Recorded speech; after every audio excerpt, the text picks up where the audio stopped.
என் பேர் வந்து ஆர் ஜெயஸ்ரீ. நான் 600க்கு 572 மார்க் வந்து எடுத்திருக்கேன். சென்னை கேர்ள்ஸ் ஹையர் செகண்டரி ஸ்கூலில் படிச்சிருக்கேன்.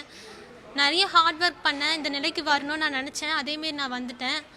அது மட்டும் இல்லாமல் டீச்சர்ஸுடைய சப்போர்ட்ஸ் ரொம்ப அதிகமாக இருந்தது. ஹெச்எம்முடைய சப்போர்ட்டு, ஸ்பெஷல் கிளாஸ்லாம் வச்சாங்க. பேரண்ட்ஸுடைய சப்போர்ட்டு, காலைல இட்டுட்டு வருது, வீட்டுக்கிட்டுன்னு போகிறது, அந்தமாரிலாம் எங்கள் அப்பா வந்து ஹெல்ப் பண்ணியிருக்காரு. அதுக்கப்புறமா வந்து ஸ்டடீஸ்க்கு என்ன வேணுமோ நான் கேட்பேன், உடனே வாங்கி வந்து கொடுப்பாரு. ஸ்கூலில் வந்து படிக்கும்போது இப்போ எல்லாருமே வந்து ஸ்கூலில் எல்லாருமே பாஸ் ஆகிடுவாங்க. ஆம். என்ன விஷயம் வந்து அதுக்கு அந்த சாத்தியமாக இருந்துருக்குன்னு நினைக்கிறேன். ஹெச்எம் வந்து என்ன பண்ணாங்கன்னா, ஸ்லோ லேர்னர்ஸை தனியாக இங்கே தான் உட்கார வைப்பாங்க. உட்கார வச்சு எவ்வளோ நேரம் முடியுமோ அவ்வளோ நேரம் படிக்க சொல்லுவாங்க. ஒரு சில ஸ்டூடெண்ட்ஸ்லாம் வந்து நான் இங்கேயே இருந்துட்டு படிக்கிறேன் அப்படி சொன்னாலும் கூட அவங்க எவ்வளோ நேரம் வேணால் அங்கே இருந்து படிக்க வச்சுட்டு போவாங்க. அது ஒரு காரணமாக இருந்திருக்கு. காலையும் வந்து ஸ்பெஷல் கிளாஸ் வைப்பாங்க. அந்த 6 மணி ஸ்பெஷல் கிளாஸில் தான் ஸ்லோ லேர்னர்ஸை பக்கத்துலேயே உட்கார வச்சு படிக்க வைப்பாங்க. இப்போ நீங்கள் உங்களுக்கு இவ்வளோ மார்க் எடுத்துருக்கீங்க, உங்களுக்கு என்ன மாதிரியான ஒரு லட்சியம் இருக்குது, என்ன பண்ணணும், என்ன படிக்கணும்? நான் வந்து பிகாம் ஜென்ரல் எடுத்துகிட்டு கவர்மெண்ட்டில் ஒரு ஜாப் இருக்கணும், அதுதான் என்னுடைய இதுவாக இருக்குது. அதுக்காக கவர்மெண்ட் எக்ஸாம்ஸ்லாம் நான் ப்ரிப்பேர் பண்ணுவேன். வேறு ஸ்கூலில் சேர்க்கும்போது அந்தளவுக்கு படிக்க வைக்கல வேறு ஸ்கூலில் அந்தளவுக்கு கோச்சிங் இல்லை. அதனால் கவர்மெண்ட் ஸ்கூலில் இங்கே சேர்த்ததுனால நல்லா கோச்சிங் இருந்தது. நல்லா படித்தான். படிக்கும்போதே உங்களுக்கு தெரிஞ்சுது. எந்த பாயிண்ட்ல உங்களுக்கு தெரிஞ்சுது?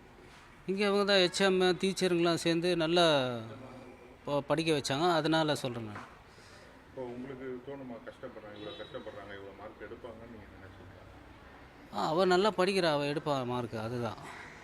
நீங்கள் என்ன வேலை செய்கிறீங்க? நான் வந்து மெக்கானிக் வேலை செய்கிறேன், கார் மெக்கானிக்கு. டெய்லி கூலி தான் எனக்கு. அதான். பாப்பா வந்து கவர்மெண்ட் உத்தியோகத்துக்கு போகணும் அப்படிங்கிறது அவங்களோட ஆசை. ஆமாம். அது அவங்களோட ஆசை மட்டுமே இல்லை, உங்களோட ஆசையும்? எங்களையும் ஆசை இருக்குது. ஒரு கவர்மெண்ட் ஒரு வேலை செய்தால் அது ஒரு தனி இதில் இருக்கனால கவர்மெண்ட் வேலை. அதுதான்.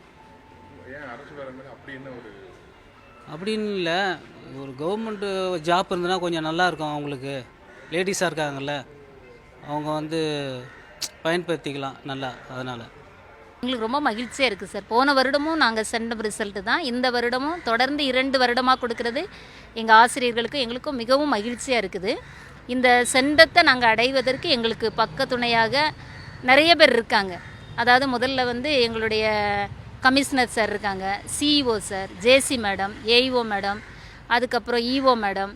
இவங்க எல்லாருமே எங்களுக்கு வந்து வழிகாட்டுதலாக இருந்ததுனால தான் எப்படி பிள்ளைங்களை வந்து நீங்கள் பயிற்சி கொடுக்கணும், என்ன மாதிரி அவங்களுக்கு கோச்சிங் கொடுக்கணும், எல்லாமே அவங்க சொல்கிறபடி நாங்கள் கேட்டு நடந்ததுனால இந்த 100% எங்களால் எட்ட முடிந்தது. இப்போ எல்லா பள்ளிகளுக்குமே வந்து இந்த சென்டம் ரிசல்ட் அப்படிங்கிறது தான் ஒரு நோக்கமாக இருக்கும். அதை நோக்கி தான் எல்லாருமே போயிட்டு இருப்பாங்க.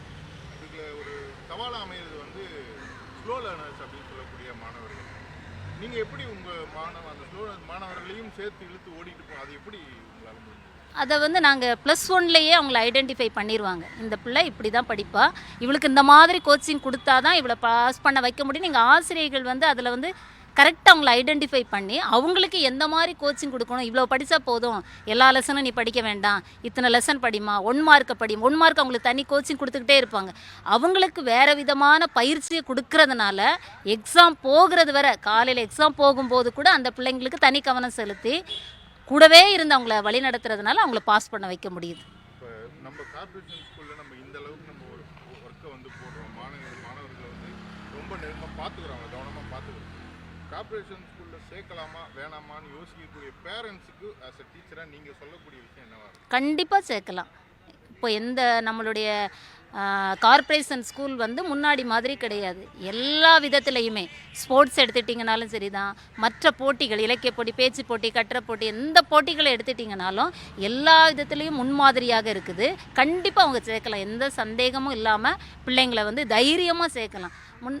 பிள்ளைங்க வந்து இப்போ கூட எங்களுடைய பிள்ளைங்க வந்து விங்ஸ் டு ஃப்ளை அப்படிங்கிற ஒரு போட்டி வச்சாங்க. அதில் எங்கள் பள்ளியை சேர்ந்த 2 மாணவிகள் வந்து வின் பண்ணி சிங்கப்பூர் சென்றிருக்காங்க. என்னுடைய கடைசி கேள்வி அதுதான். இப்போ கார்ப்பரேஷன் ஸ்கூல்ஸ், கவர்மெண்ட் ஸ்கூல்ஸில் வரும்போது இந்த மாதிரி எக்ஸ்ட்ரா கரிக்குலர் ஆக்டிவிட்டீஸில் போயிடுவாங்க, படிக்க மாட்டாங்க அப்படிங்கிறது ஒரு கருத்தாக சொல்லப்படுது. அது நீங்கள் எப்படி அதை ரெண்டு சேர்த்து டேக்கிள் பண்ண முடியும்னு நீங்கள் நம்புறீங்களா? அது உங்களோட கருத்து? கண்டிப்பாக இல்லை, நல்லா ஸ்போர்ட்ஸில் இருக்க பொண்ணு நல்லா படிக்கவும் செய்வாங்க. மற்ற இதில் ஆக்டிவிட்டீஸில் இருக்கிற இப்போ நல்லா ஃபஸ்ட் மார்க் வாங்குற பொண்ணுங்க தான் சிங்கப்பூர் போயிருக்கிறாங்க விங்ஸ் டு பிளேயில் வின் பண்ணி. கண்டிப்பாக அந்த பிள்ளைங்க அதில் இருக்கிறத இதுலேயும் சாதிப்பாங்க. அவங்களுக்கு வந்து ஸ்போர்ட்ஸு தான் மற்ற போட்டிகள் தான் சொல்லி படிப்பை நாங்கள் விடுறதில்ல. முதல்ல படிப்பு, அதுக்கப்புறம் தான் அதுன்னு சொல்லி ரெண்டையுமே நாங்கள் ஈக்குவலாக தான் எடுத்துகிட்டு போவோம்.